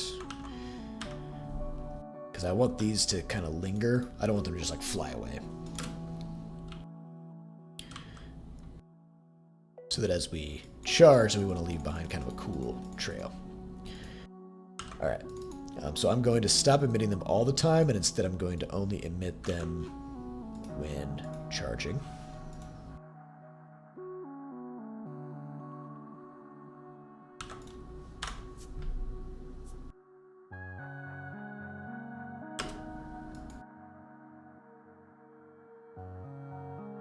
Okay, and it still kind of feels like, because of this dotted line nature of these things,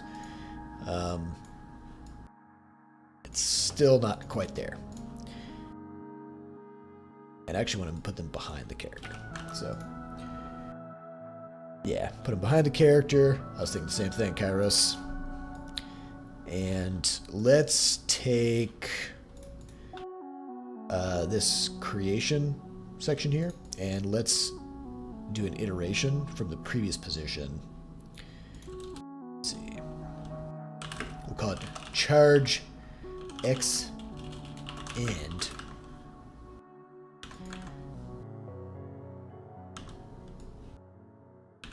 Charge Y end.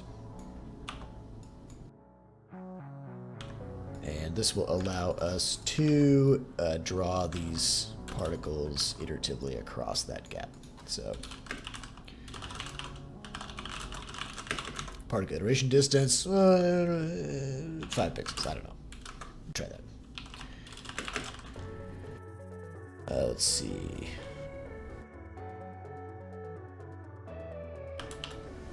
Dist to next, point distance, X, Y, charge X, end.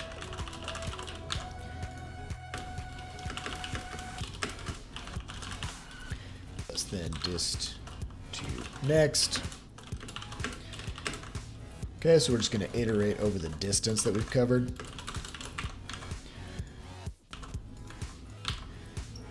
And we'll say X plus length dir X D, which is our distance. Let's see, charge direction.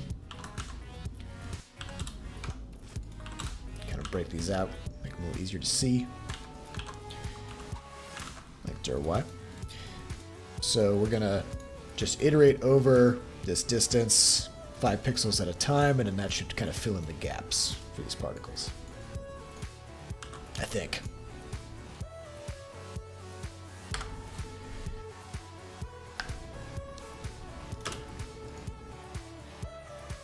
I think I overshot.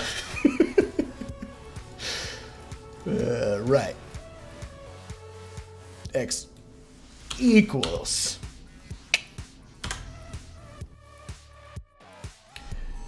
When would you use an emitter? I don't know. So this is probably too many particles, some might say.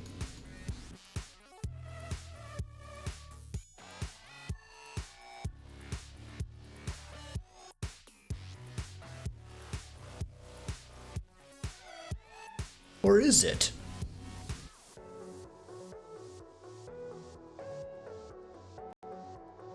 Let's try 10. It's also the case that we're just using GameMaker's built-in flare particle, which maybe we don't want. We could try to make our own.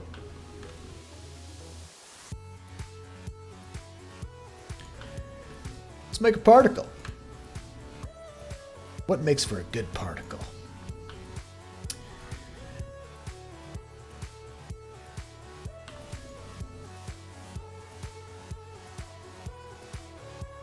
We want something kind of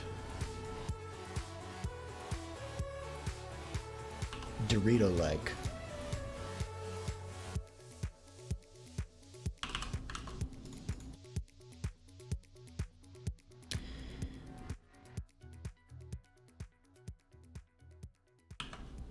I think if we blur it.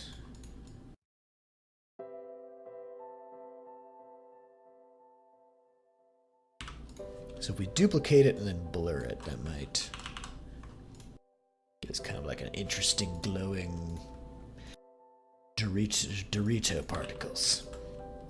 Notice how this really looks like it's glowing and it's just a blurry white thing.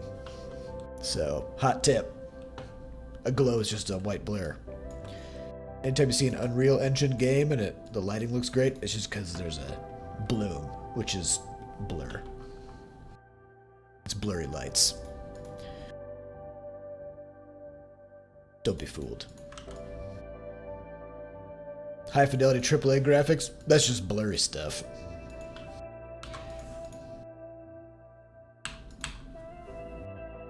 Let's go. Just a few different kind of triangle shapes, you know?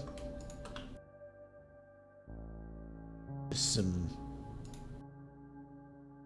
How many different shapes of triangle exist in the world?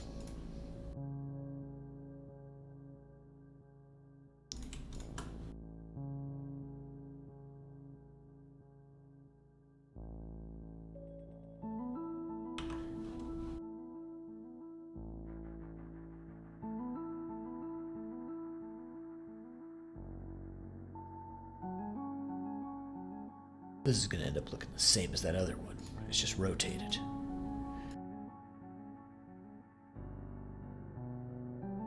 You know what? Let's put one more node in there for safety.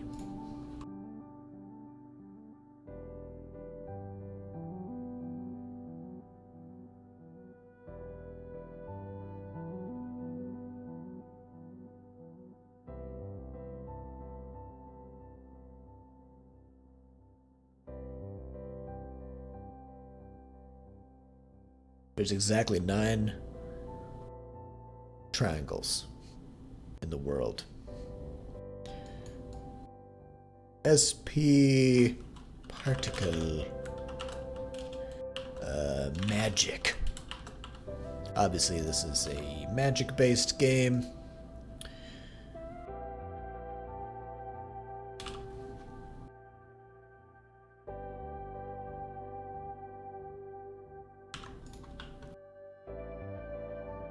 This one is magic.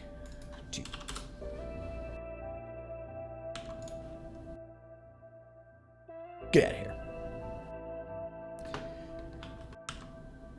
No dark theme for Inkscape. Yeah, that's Real travesty. Create sprite. Effects folder.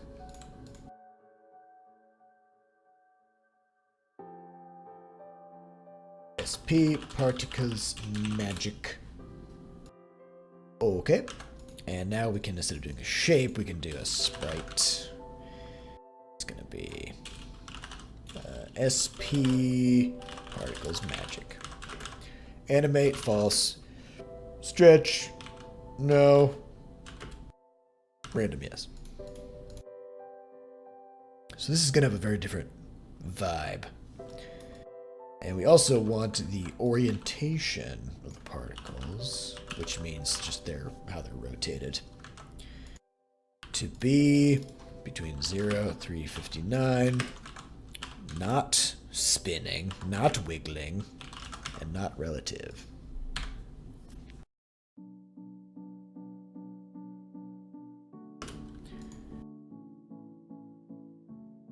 Ew.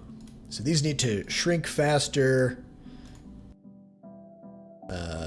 probably be a little bit more distributed. We can give them a little bit of a random location, and they do need to spin. What was I thinking? Angle increase. They need to do some 1080s.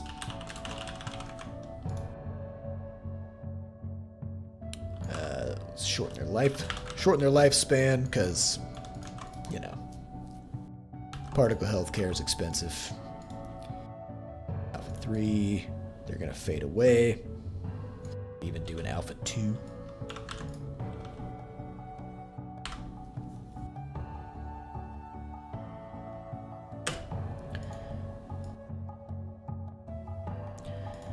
Those are a little too spinny. And when we generate the particles, let's give them some randomness. Maybe like a 5-5, a little bit.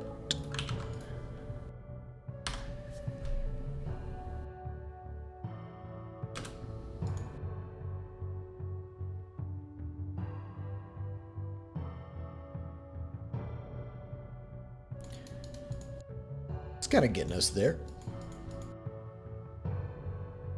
And since we generate them as we move, then they kind of fade away in the order in which they arrived. I think they still last a little bit too long, so do that. They can shrink faster. Sure, we can try changing their direction. We can do that. We can even speed them up maybe a little bit now that they're flying away super fast.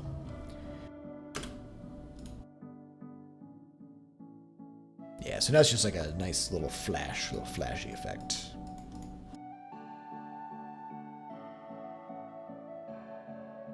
So what I want to do is also kick up dust particles, probably.